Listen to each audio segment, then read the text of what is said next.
بسم الله الرحمن الرحيم. السلام عليكم ورحمة الله وبركاته.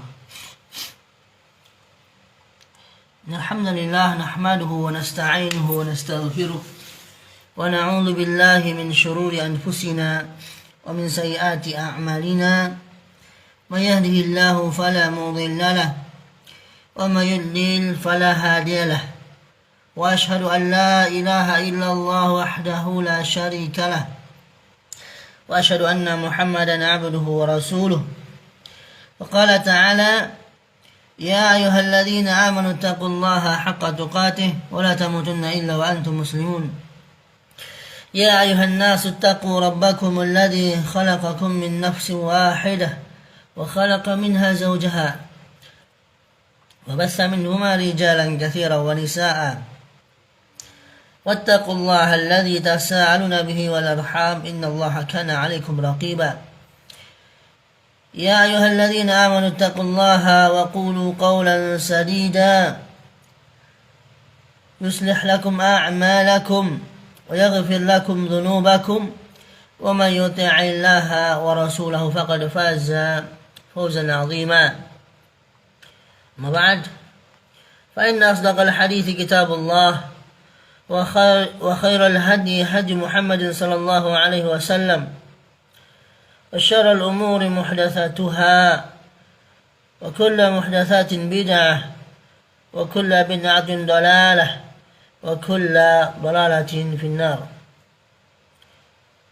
Segala pujian untuk Allah Subhanahu wa taala, sudah memberikan kita kesehatan sehingga kita sampai sekarang bisa bernafas, bisa merasakan nikmat-nikmat yang mana Allah Subhanahu wa taala terkadang tidak memberikan itu kepada saudara-saudara kita di luar sana yang mungkin mulut mereka tidak bisa berbicara, atau penglihatan mereka bermasalah, atau tangan mereka Allah Subhanahu wa taala hilangkan. Begitu pula kaki mereka. Namun Allah Subhanahu wa taala ini masih memberikan nikmat itu semua kepada kita hingga saat ini. Namun pembelajaran kita ini kitab Arba'in, syarahnya Fathul Qawiyil Matin fi Syarhil Arba'in wa Tatimmatil Khamsin lil Nawawi wa Ibn Rajab rahimahumallahu ta'ala, karya Syekh Abdul Muhsin bin Hamad Al-Abbad Al-Badr. Ya. Menyambung pembahasan hadis yang ke-11. Hadis yang ke-11 yang mana Nabi Muhammad SAW di situ bersabda ya tentang meninggalkan hal-hal yang meragukan, ya, meninggalkan hal-hal yang meragukan kepada hal yang tidak meragukan, ya.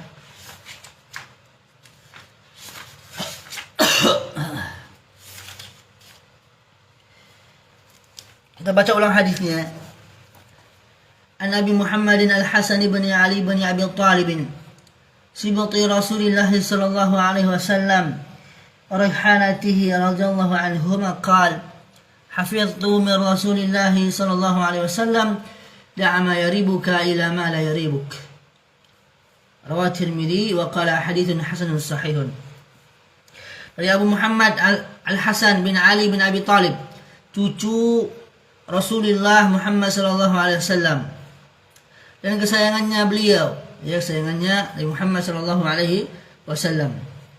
Dia berkata, aku menghafal dari Rasulullah Muhammad sallallahu alaihi wasallam, tinggalkanlah apa yang meragukanmu, da' ma yaribuka ila ma la yaribuk. Tinggalkanlah apa yang meragukanmu kepada apa yang tidak meragukanmu. Ya. Saya sudah sampaikan beberapa faedah di pertemuan minggu kemarin, 2 minggu yang lalu, 2 ahad yang lalu. Sekarang kita sambung, ya. Kita sambung dengan pembahasan kaidah fikihnya. Ya, kaidah fikihnya. Di antara kaidah dari hadis yang mulia ini, para ulama fikih banyak membahas tentang kaidah ini dalam kitab-kitab fikih mereka. Di antaranya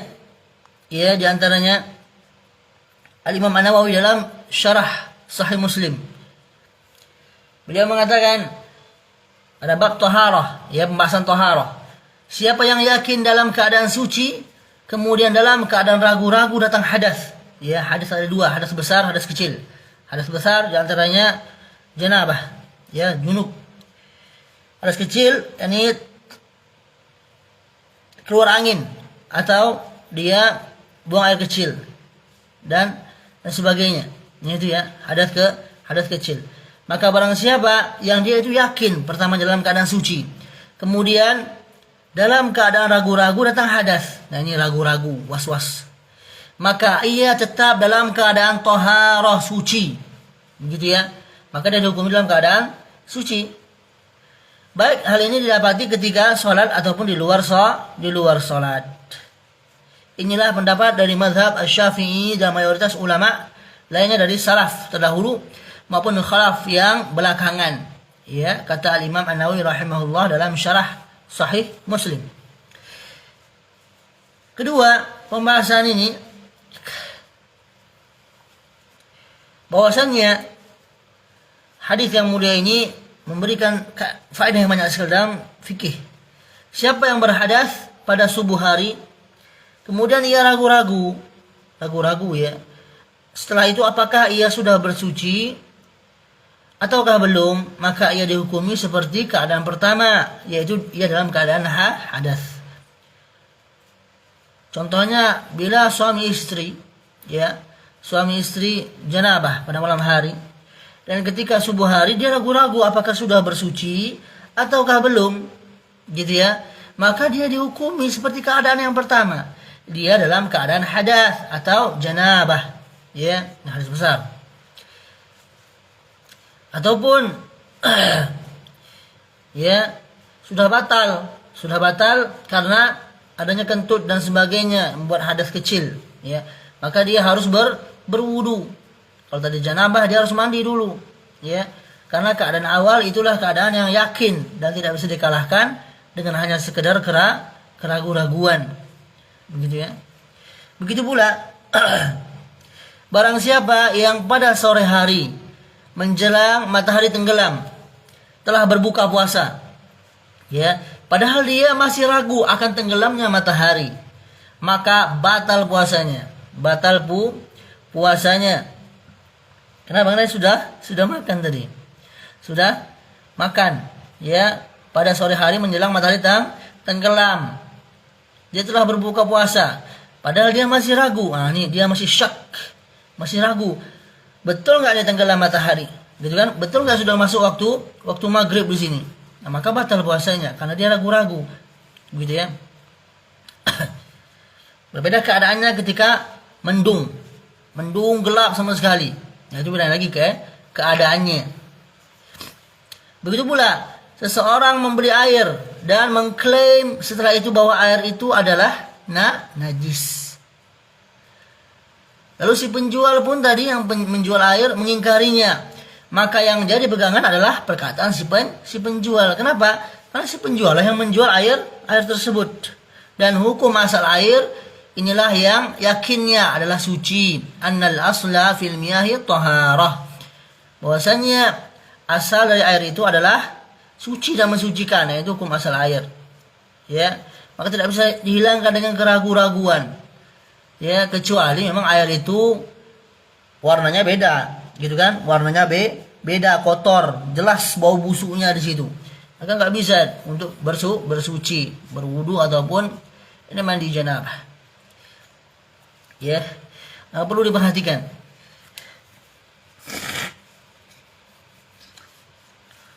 Lanjutkan, jika seseorang berpergian jauh ke suatu negeri contohnya, dan tidak lagi didengar kabarnya dalam jangka waktu yang lama, lalu muncul keraguan apakah ia masih hidup, gitu kan? Orang sudah berpergian jauh ke suatu negeri, tidak ada sama sekali lagi dengar kabarnya, ya, muncullah keraguan di situ apakah ia masih hidup.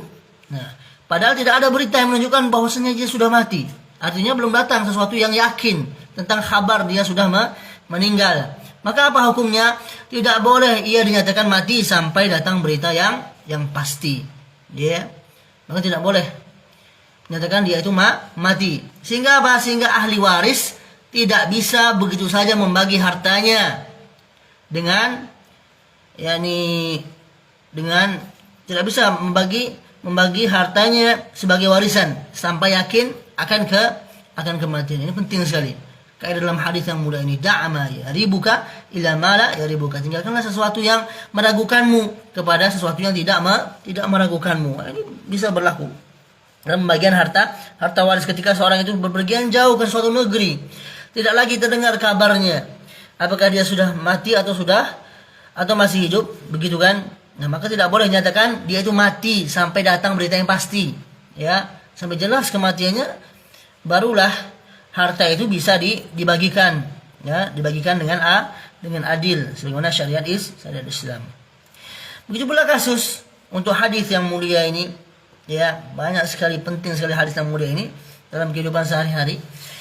Jika seseorang yakin di pakaiannya terdapat najis, ya, nih di pakaian seorang itu dia yakin ada najis di pakaian itu, namun tidak diketahui manakah tempatnya, maka dalam rangka kehati-hatian ia menggosok seluruh bagian dari pakaiannya karena keraguan tidak bisa menghilangkan yang yakin, gitu ya. Dia yakin ternyata pakaiannya ada najis, tidak diketahui tempatnya, maka dalam rangka kehati-hatian ia menggosok seluruh bagian dari pakaiannya atau dia mengganti pakaiannya. Nah, bila sulit, gitu kan? Kenapa tadi keraguan tidak bisa menghilangkan yang yakin? Al-yaqinu la yazulu bisyak. Ini kaidah para ulama, ya. Keraguan tidak bisa menghilangkan yang yakin, maka diambillah apa yang lebih meyakinkan, ya. Dan di antara faedah dari hadis yang mulia ini, sebuah kasus lagi, tidak wajib bagi pembeli menanyakan kepada penjual mengenai barang dagangannya apakah barang tersebut miliknya atau bukan, atau barang tersebut barang curian ataukah bukan, ya. Maka tidak wajib bagi pembeli, ini tidak wajib, ya, maka tidak wajib, boleh-boleh saja, sah-sah saja, ya, tapi tidak wajib untuk menanyakan apakah barang itu punya dia, ya, atau bukan, atau barang itu curian ataukah bukan, begitu kan? Di sini Al-Imam Ibnu Taimiyah dalam Majmu' Fatawa Al-Fatawa menjelaskan, wal aslu fima biyadil muslim ayakuna milkan lahu, ya, hukum asal segala sesuatu di tangan seseorang muslim adalah miliknya. Dan harus dipahami bersama. Wal aslu fima biyadil muslim ayakuna milkan lahu. Hukum asal segala sesuatu di tangan seorang muslim itu adalah miliknya, kecuali apa? Ada qarinah, ada indikasi yang menyatakan bahwasanya barang itu bukan miliknya, begitu kan? Ya, kita tahu, wah, ini barang ini punya teman saya atau punya saudara saya, jelas dari bentuknya, ya, maka bisa kita curigai, gitu kan? Bisa kita curigai, ya. Untuk apa? Untuk mencegah kemungkaran, ya, apabila barang itu jelas bukan miliknya.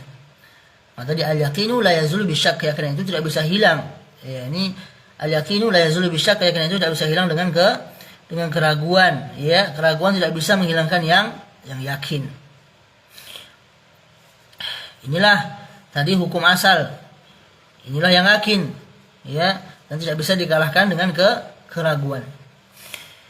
Di antara faedah atau cara kita berargumen dengan hadis yang mulia ini dalam beberapa situasi ataupun keadaan, ini bahwasanya kehati-hatian dalam rangka ragu-ragu, ya, menilai masalah sesuatu, misalnya air, bukanlah hal yang disunahkan, dianjurkan, bahkan tidak disunahkan sama sekali untuk menanyakan, ya. Jadi tidak dianjurkan untuk menanyakan air. Bahkan yang dianjurkan adalah membangun perkara di atas hukum asal, yaitu suci. Jadi jelaskan dulu, jelas airnya suci enggak, gitu kan? Dari apa? Dari bentuknya, dari bentuk, warna, bau, ya, ini aromanya, ya. Jangan sampai itu berubah, ya. Kembalikan air tersebut sampai dia jelas kesuciannya, bisa untuk bersuci, dia suci dan bisa untuk bersuci, ya. Baru kita bisa gunakan untuk berwudu atau mandi janabah. Kecuali jika ada indikasi yang menunjukkan najis, barulah dikatakan air itu ada najisnya. Gitu kan? Sudah kotor. Jika tidak, maka tidak perlu sampai yang dianjurkan untuk menjauhi penggunaan air tersebut. Cuma atas dasar prasangka, sangkaan. Begitu kan? Namun jika telah sampai hukum yakin, jelas air itu, ya, air itu misalnya kotor, begitu kan? Kalau terkena kencing dan itu membuat air itu keruh, baunya jelas, begitu kan? Jelas tampun najis di situ, maka tidak boleh kita bersuci dengan air itu, ya. Inilah yang dijelaskan oleh Al-Imam Ibnu Taimiyah, bahwasanya hukum itu harus dijelaskan keyakinannya, ya. Dan antara contoh kasus juga ada seseorang yang telah selesai sholat, lantas ia ragu-ragu apakah mengerjakan sholat zuhur tadi, ya, 3 ataukah 4 rakaat. Keraguan seperti ini tidak perlu diperhatikan. Asalnya sholatnya tadi sah, gitu kan? Selama tidak datang yakin kalau ia mengerjakan sholat 3 rakaat, maka keyakinan itu sesuatu yang jelas, ya. Kalau kita jelas tadi kita rasakan ternyata sholat kita tadi cuma 3 rakaat, ya, sholat zuhur tadi cuma 3 rakaat jelas, maka berdiri lagi tambah sholat 1 rakaat, ya, tambah sholatnya 1 rakaat, lalu setelah itu sujud sahwi, ya, 2 kali sujud lalu salam di akhir. Maka dijelaskan di situ harus jelas, jangan sampai cuman keraguan, ya. Karena itu Nabi Muhammad SAW memerintahkan kita untuk meninggalkan hal yang meragukan. Nah, kalau memang tadi yakin sholatnya itu 3 rakaat, maka ia menambah lagi rakaat yang keempat selama jedanya tidak lama, lalu ia salam, kemudian tutup dengan sujud sahwi. Ini yang kita jelaskan tadi, ya. Nah, ini penting sekali untuk memperhatikan bagaimana dan apakah jangan sampai kita melakukan hal yang meragukan, ya, hal yang meragukan. Setiap ibadah kepada Allah Subhanahu wa taala harus dibangun di atas keyakinan. Ya, harus dibangun di atas keyakinan.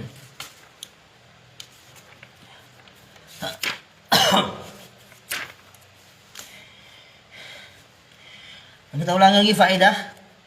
Yang pertama, kandungan hadis ini, ya, meninggalkan sesuatu yang meragukan dan mengambil hal yang tidak meragukan kepadanya. Yang kedua, meninggalkan sesuatu yang meragukan akan memberikan ketenangan bagi jiwa, selamat dari kegelisahan. Begitu, ya, selamat dari kegelisahan. Dan di antara perkara syubhat yang kita jelaskan di pertemuan yang lalu, itu diantaranya mereka menanyakan mengenai darah nyamuk, ya. Maka tidak masalah kalau kita lagi sholat, gitu kan, kita pukul nyamuk tersebut berdarah keluar, gitu kan, batal nggak sholatnya? Tidak batal, ya. Begitu pula sebagaimana ucapan Ibnu Umar kepada orang Irak yang bertanya padanya mengenai darah nyamuk, ya. Mereka menanyaiku tentang darah nyamuk, kata Ibnu Umar, namun mereka membunuh Husain, sehingga aku telah mendengar Nabi Muhammad SAW, huma raihanataya minad dunya, mereka berdua, Hasan Husain, ini adalah kesayanganku di dunia. Begitu, ya. Semoga bisa dipahami bersama mengenai hadis yang ke-11 ini pertemuan kita.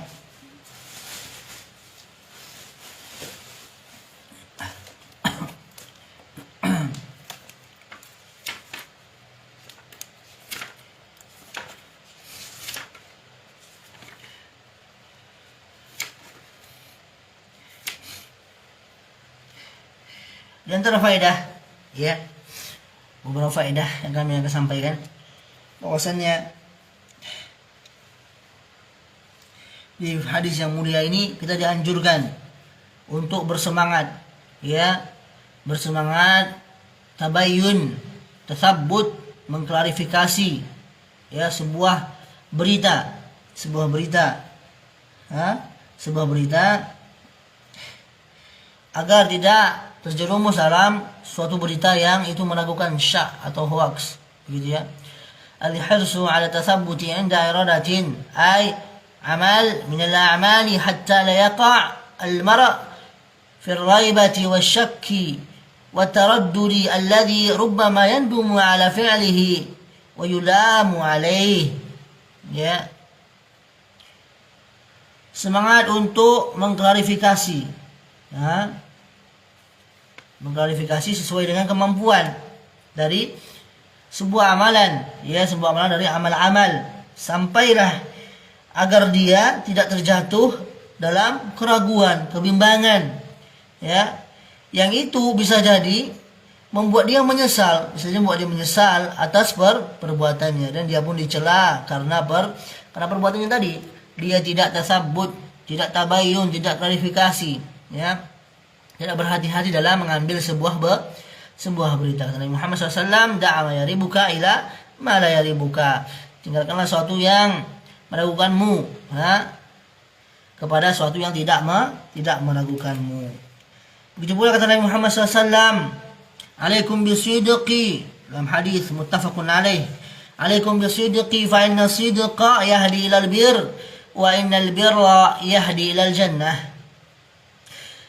Wajib bagi kalian untuk berbuat jujur, ya, karena sungguhnya kejujuran itu mengarahkan, memberikan petunjuk kepada kebaikan, dan sungguhnya kebaikan itu memberikan petunjuk, ya, kepada surga, ya. Wala yazalu ar-rajulu yasduqu wa yataharra sidqa hatta yaktuba 'inda Allahi siddiqan, dan tidaklah seorang itu dia berbuat jujur, dia jujur dan berhati-hati agar dia berbuat jujur, sampailah dia itu ditetapkan di sisi Allah Subhanahu wa taala sebagai orang yang jujur, siddiqan. Begitu pula kata Nabi Muhammad SAW, wa iyyakum wal kadhib, dan jauhilah oleh kalian dusta, fa innal kadhiba yahdi ilal fujur, karena sungguhnya dusta itu memberikan petunjuk kepada kejahatan. Wa innal fujura yahdi ilan nar, dan sungguhnya al-fujur, kejahatan itu memberikan petunjuk kepada ilan nar, kepada neraka. Wa la yazalu ar-rajulu yakdhibu wa yataharra al-kadhiba hatta yaktuba 'inda Allahi kadzaban, dan tidaklah senantiasa seorang itu berdusta, ya, dan dia terus berdusta, begitu kan? Wa yataharra al-kadhib hatta yaktuba, sampailah dia itu ditetapkan di sisi Allah Subhanahu wa taala seorang pendusta. Maka penting bagi kita untuk jujur dalam keimanan kita kepada Allah Subhanahu wa taala. Begitu pula Nabi SAW dalam hadis muttafaqun alaih, ayatul munafiqi thalathun, tanda-tanda munafik itu ada 3. Idza haddatsa kadzaba, ketika ia berbicara maka dia berdusta. Wa idza wa'ada akhlafa, apabila dia berjanji maka dia menyelisih, dia ingkar janji dia. Wa idza tumina khana, dan apabila dia diberikan amanah maka dia berkhianat, begitu ya, maka dia itu berkhianat. Maka penting untuk kita berhati-hati dalam mengambil sebuah kabar, ya, sebuah kabar. Maka hadis yang mulia ini mengajarkan kita untuk bersikap pertengahan, ya.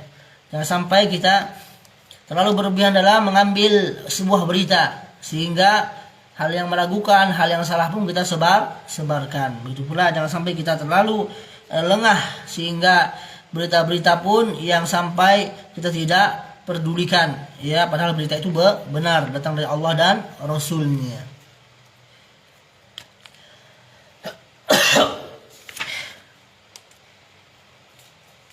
Dan apa itu as-sidq? Sidq, jujur itu, kata Syekh Bandar rahimahullahu taala, sidq wal ikhbaru bil amri ala ma huwa alaih. Jujur itu adalah al-ikhbar, sebuah kabar, pengkhabaran dengan sebuah urusan atas apa yang benar kejadiannya seperti itu, yang nyata, gitu kan? Sedangkan al-kadhib, dusta itu lawannya jujur, ya, didduhu wa wal ikhbaru bi khilafil waqi'. Dan dia adalah pengkhabaran, kabar yang itu menyelisihi kenyataannya, ya.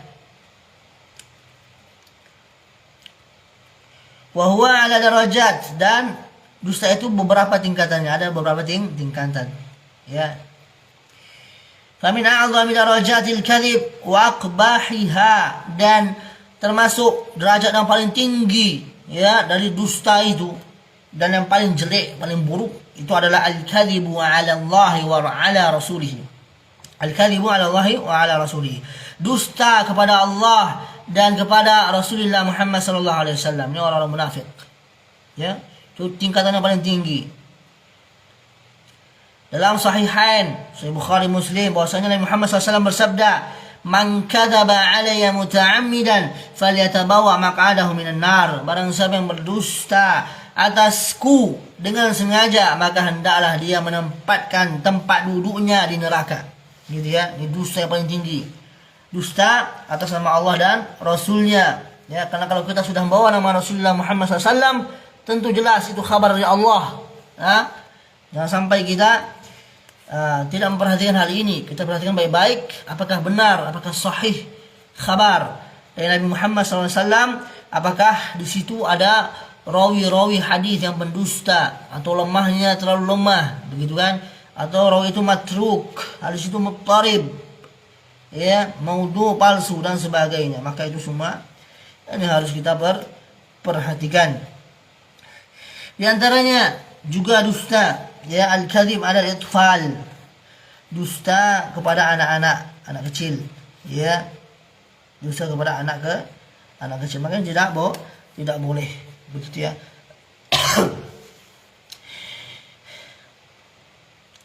Begitu pula dusta, di antaranya dusta yang terlarang, dusta untuk membuat suatu kaum itu tertawa, ya, untuk membuat suatu kaum tertawa.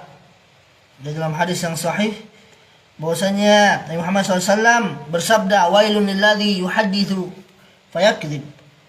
Ya, celakalah bagi orang yang dia itu bercerita maka dia berdusta. Yadhak, untuk membuat tertawa, bihil qaum, untuk membuat tertawa suatu kaum, maka dia berbuat kedustaan, ya, untuk melawak, begitu kan? Untuk melawak, maka ini dusta yang tercela. Wailun, kata Nabi Muhammad SAW, celakalah dia, ya, wailun lahu, thumma wailun lahu, celakalah dia, kemudian celakalah dia. Begitu pula termasuk dusta yang terlarang, al-kadhibu fir ru'ya, dusta atas mimpi, ya, dusta atas mimpi yang dia alami. Kata Nabi Muhammad SAW, termasuk kedustaan yang paling dusta, ayyuriya ar-rajul ainaihi malam taraya. Ini seorang itu bercerita, ya, seorang itu bercerita memperlihatkan apa yang dilakukan oleh matanya, mimpinya, begitu kan, apa yang tidak dia lihat. Dalam hadis riwayat Imam Bukhari. Ya. Beda keadaannya ketika seorang itu berdusta kepada istrinya. Untuk apa? Untuk membuat istrinya itu senang. Maka ini boleh. Boleh. Contohnya seperti apa? Kalau misalnya istrinya itu masakannya itu sebenarnya nggak enak, gitu kan? Tapi dikatakan, wah, enak sekali masakanmu, begitu kan? Maka ini boleh. Dusta seperti ini boleh. Atau dusta untuk melanggengkan hubungan suami istri, ya, maka itu boleh. Dan Nabi Muhammad SAW memberikan keringanan. Begitu pula untuk menyatukan suatu kaum yang lagi bergejolak, maka itu boleh. Dan beberapa hal yang itu diberikan keringanan oleh Nabi Muhammad sallallahu alaihi wasallam. Begitu ya.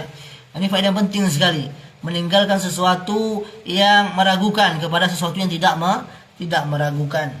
Begitu ya. Semoga faedah hadis yang mulia ini bisa kita pahami bersama, bermanfaat ini untuk untuk kami pribadi dan untuk mendengar semuanya. Semoga Allah Subhanahu wa taala memberikan kita semangat untuk terus beribadah kepada Allah Subhanahu wa taala. Kata Nabi Muhammad sallallahu alaihi wasallam, "Ihris ala ma yanfa'uk wasta'in billah wa la ta'jiz." Ya. Bersemangatlah engkau terhadap apa yang bermanfaat untukmu. Wasta'in billah, dan mintalah pertolongan kepada Allah. Wala ta'jiz, dan janganlah engkau itu lemah. Ya.